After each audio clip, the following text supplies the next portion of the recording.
नमस्कार.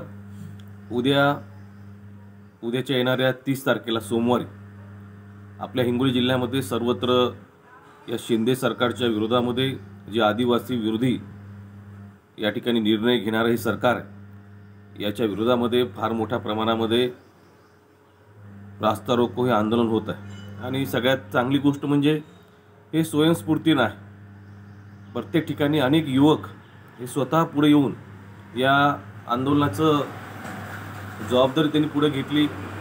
आणि अनेकांचे फोन येत आहेत की बाबा मी या ठिकाणी करत आहे. आता बघा, जवळपास वारंग्यापासून तर इकडे औंढा असेल, औंढ्याच्या जवळचं इथे जिंतूर टी पॉईंट आहे, सेनगाव आणि काही मला वाटते आज उद्या अजून बऱ्याच ठिकाणी निवेदन जाणार आहेत. अनेक ठिकाणच्या जे काही चौक आहेत त्या ठिकाणी पण आंदोलनाच्या संदर्भात रास्ता रोकोच्या बाबतीमध्ये अनेक ठिकाणी युवक पुढे येऊन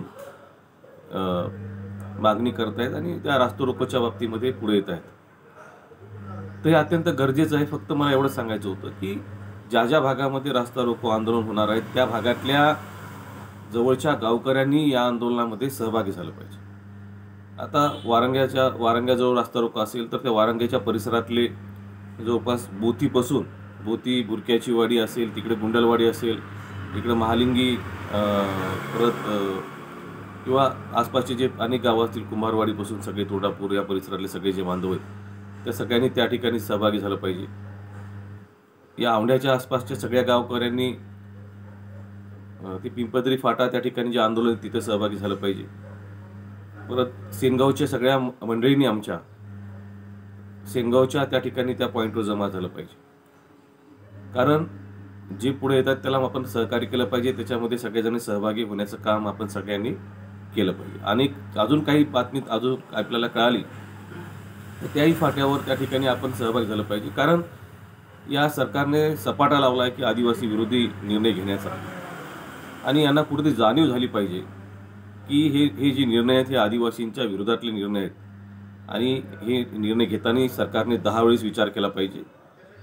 आणि या बाबतीमध्ये अशा प्रकारे हिंगोली जिल्ह्यातील जे बांधवांनी पुढे येऊन आज जवळपास 7 ते 8 ठिकाणी हा रास्ता रोकोच्या बाबतीमध्ये होणार आहे. हे खूप मोठं ऐतिहासिक आहे. म्हणजे खूप मोठं काम हिंगोली येथील सर्व आदिवासी समाजाने या जिल्ह्यातल्या पुढे येऊन केलेलं आहे. म्हणजे कौतुक करण्यासारखी गोष्ट आहे.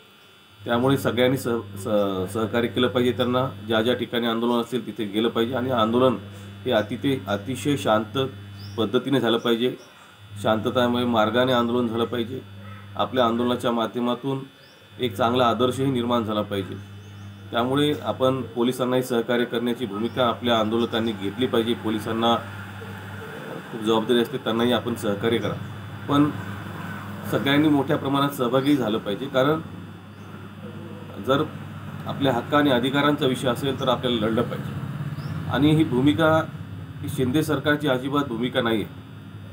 ही अजिबात या ठिकाणी विचार करायला तयार नाही आदिवासी समाजाचं. तर यांना जाणीव पण करून देणं ही लोकशाही पद्धतीनं हे आपल्या सर्वांचं कर्तव्य आहे. त्यामुळे माझ्या सर्व बांधवांना माझं एक नम्रतेची विनंती आहे की या आंदोलनामध्ये ज्या ठिकाणी शक्य असेल तिथे आपण आंदोलन या ठिकाणी पूर्वपरवानगी घेऊन त्या ठिकाणी आंदोलन करा. आणि ज्या ठिकाणी शक्य नसेल, ज्या ठिकाणी जे आंदोलन होणार असेल त्या आंदोलनामध्ये आपण जाऊन सहभागी पण झालं पाहिजे आणि या आंदोलनाला यशस्वी केलं पाहिजे. एवढं मला या ठिकाणी म्हणायचं आहे. आणि सर्वांना एकच सांगायचं आहे की आपल्या हक्कासाठी आपण लढलं पाहिजे आणि त्यात सहभागी पण झालं पाहिजे. एवढं मला सांगायचं. धन्यवाद. जय बिरसा.